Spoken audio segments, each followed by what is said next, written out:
어제 SPC라고 하는 회사의 노동자가 또 벨트에 끼어서 죽었다고 합니다. 살자고 나간 일터가 죽은 일터가 됐습니다.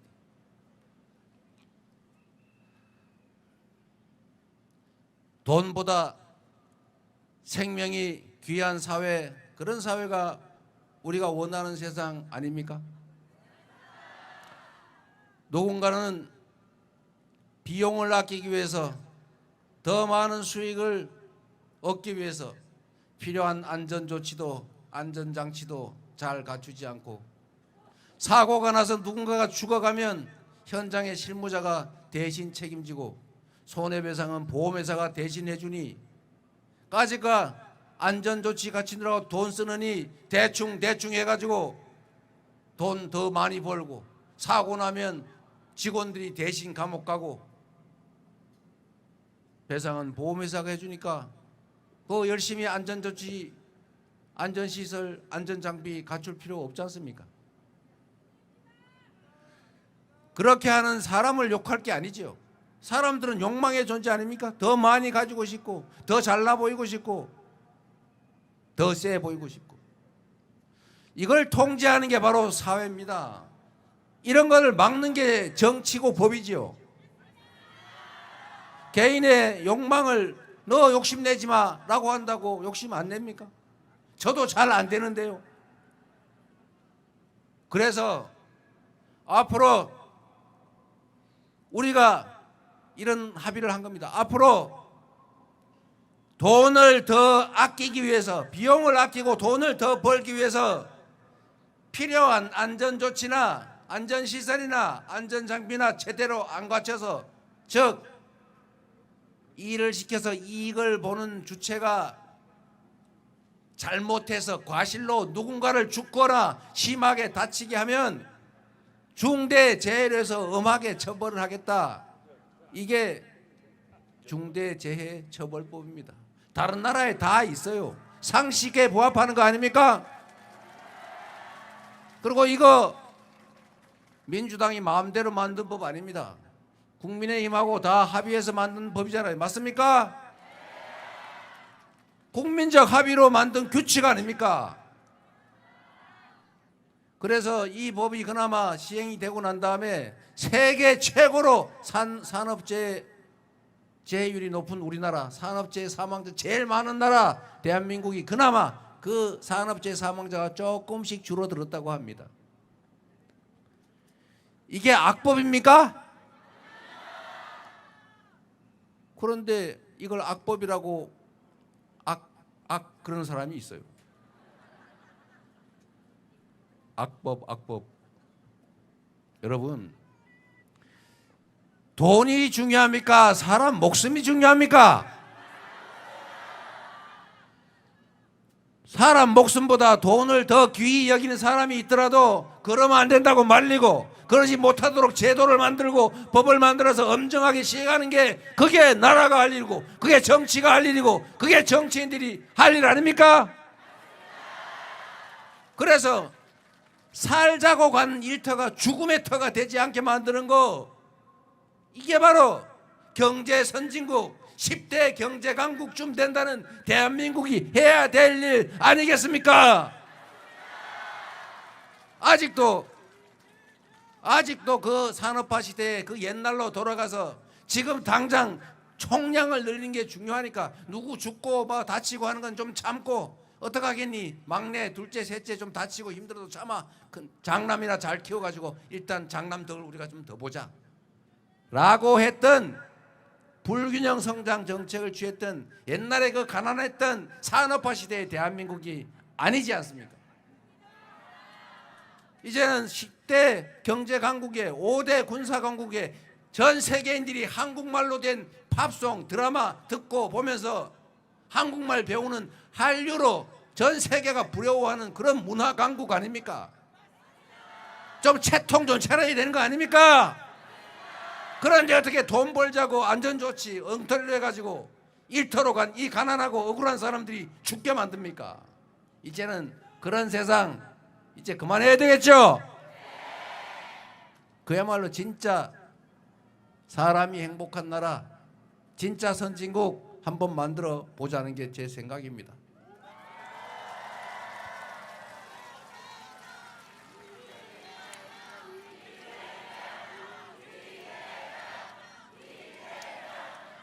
전 세계에서 우리가 1등 하는 게 참 많아요. 자살률 1위, 노인 자살률 1위, 산업재해 사망률 1위, 청소년 자살률 1위, 계엄 1위는 아닙니다. 그런데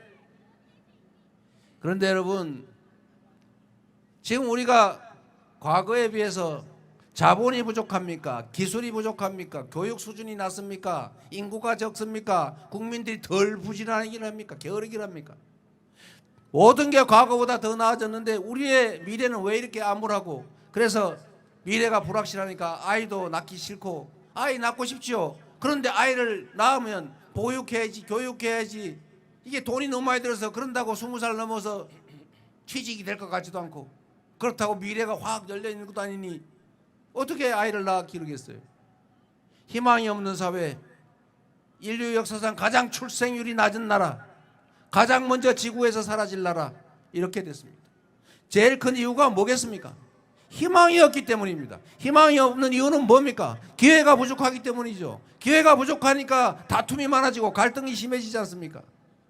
결국은 성장이 축소되니까 점점 더 어렵고 갈등이 심해져요. 성장을 하는 유일한 길이 무엇인지 아시죠?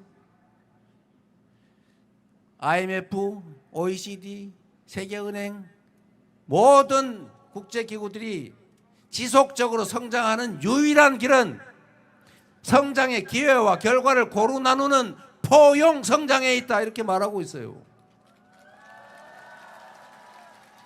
우리도 다 알고 있지 않습니까? 상식적으로 우리가 가진 자원과 기회가 얼마나 많든 간에 그게 한쪽에 쌓여가지고 썩어가고 다른 사람은 기회가 없어서 손가락을 빨고 있고, 이렇게 되면 그 사회의 전체 자원과 기회가 효율을 발휘하지 못하니까 전체적으로는 침체될 수밖에 없는 거죠. 성장률이 떨어질 수밖에 없다. 불평등과 이 격차, 이 불공정을 시정해야 지속적으로 성장할 길이 생기고, 지속적으로 성장해야 기회가 늘어나고, 기회가 늘어나야 희망이 생기고, 희망이 있고 기회가 늘어나야 좀 남녀노소 동서 남북 갈려 싸우지 않는 거죠. 그런 성장하는 나라를 다시 만들어야 합니다. 힘들더라도 불공정을 제거하고 좀 더 평등하고 격차가 적은 사회로 우리가 나아가야죠. 그렇게 만들어갈 수 있는 사람이 준비된 사람, 국민의 훌륭한 도구로 확실하게 준비된 사람이 누굽니까, 여러분?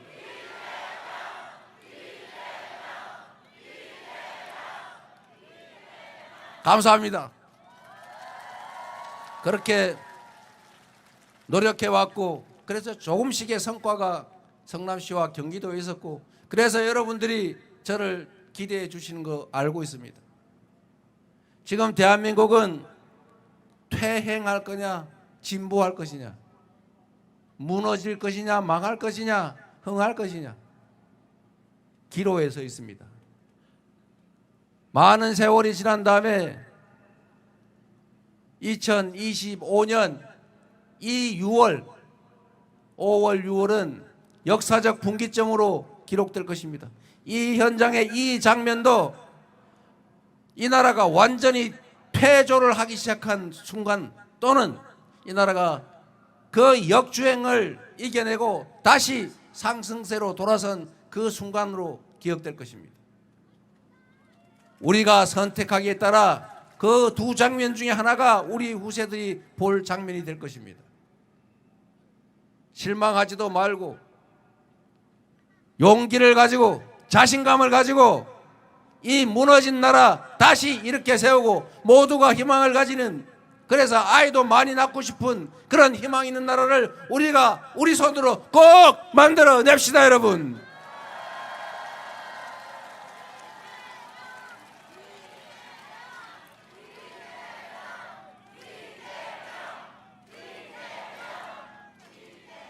그래서 지금 중대재해처벌법을 폐지하자는 등 뭐 이런 사람도 있죠. 그 사람들이 나쁜 게 아닙니다. 문제는 우리 사회에는 똑같은 걸 놓고 왼쪽에서 보는 사람, 오른쪽에서 보는 사람, 똑같은 동전을 놓고도 일자로 보는 사람, 동그랗게 보는 사람, 다양한 사람들이 있죠. 틀리다고 할 수 없어요. 다를 뿐이죠. 그러나 이걸 전체적으로 보고 그 이해관계를 조정하는 것이 바로 정치가 할 일입니다. 국민 전체 입장에서, 국가 전체의 입장에서 이해관계를 조정해야죠. 대화하고 토론하고 타협하고, 끝까지 타협이 안 되면 어쩔 수 없이 국민이 부여한 권한으로 다수의 의견에 따라서 결정하고 승복하는 거죠. 맞습니까, 여러분?